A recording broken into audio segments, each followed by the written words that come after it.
16 কোটি মানুষকে ওকে দেখা এটাকে অনেকে রাজনীতি মনে করে উল্টাপাল্টা দিকে নিয়ে যাচ্ছে। আমার বিশ্ববিদ্যালয়ে থাকাকালীন এক দুষ্ট বন্ধু ছিল,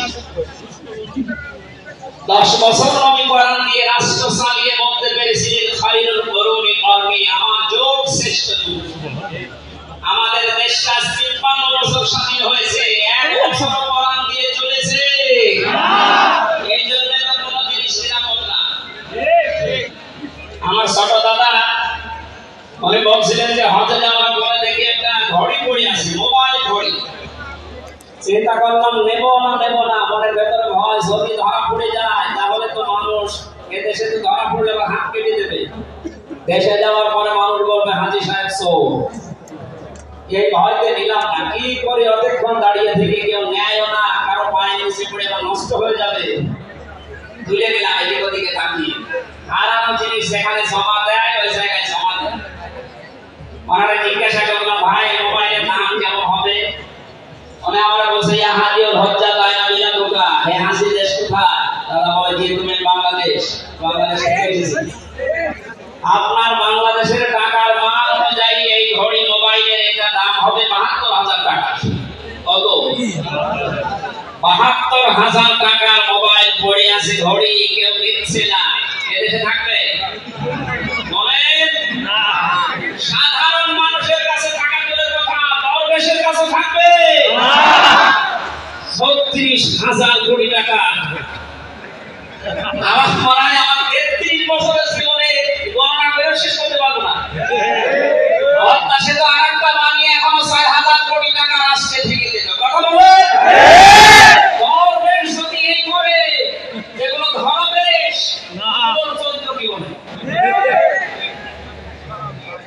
এই বন্ধটা আমার বলছিল আমি গোষ্ঠিয়া থেকে যাচ্ছিলাম ঢাকাতে, একটা নর্মাল বসেছিল, হঠাৎ আমার পেটে গন্ডগোল। সিরাজগঞ্জ রোড পার হওয়ার পর ড্রাইভারকে বললাম যে ভাই একটু দাঁড়ান, আমি নেমে যাবো, আমার পেটে গন্ডগোল। ড্রাইভার বলছে গাড়ি থামবে না, একেবারে জায়গা মতো থামবে।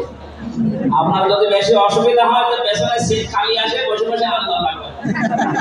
বলছে আমার পেটে গন্ডগোল, দেখে আল্লাহ থামে। পেছনে যে দেখি কয়েকটা সিট খালি পড়ে আছে, পলিথিন দেয় বমি করার জন্য একটা নিলাম।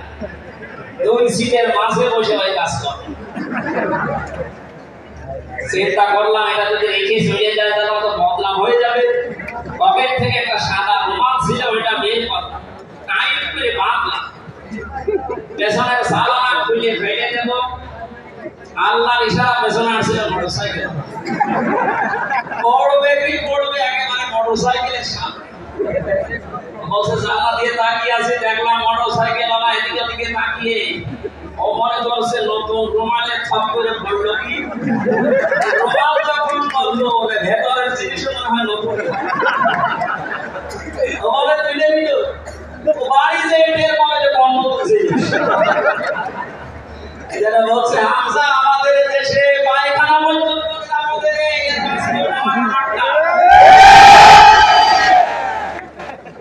আমির জামাত গ্যারান্টি দিয়েছেন চুরি থাকবে না, শুধু পায়খানা না, ৩৬,০০০ কোটি না, ৩৬ পয়সাও চুরি হবে না। ছেড়ে দিন। আপনারা আমার সাথে একমত কিনা?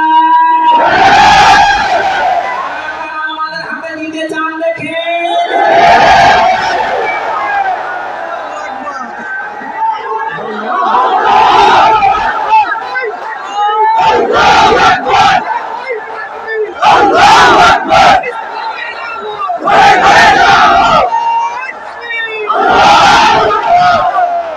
এটা রেকর্ড হচ্ছে। এটা শুধু এই সামিয়ানার নিচে নেই, 18 কোটি মানুষ শুনতেছে।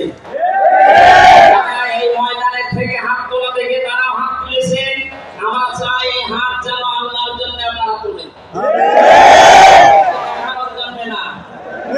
সুতরাং আমরা যদি বিশ্বনবী মুহাম্মদ রাসূলুল্লাহর অনুসরণ আশীর্বাদ করি, আল্লাহর ভালোবাসা পাওয়া এখন আমরা আনন্দ করিনি।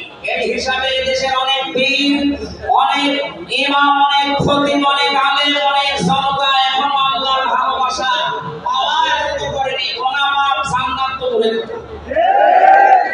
আর আল্লাহর ভালোবাসা যে পাওয়া আরম্ভ করবে তার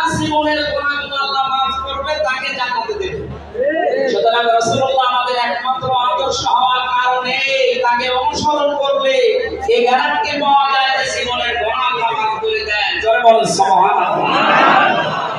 9 নম্বরে পেয়েছি বিশ্ব নবীর সাথে কেউ যদি বেয়াদবি করে তাহলে সে ধ্বংস হয়ে যাবে।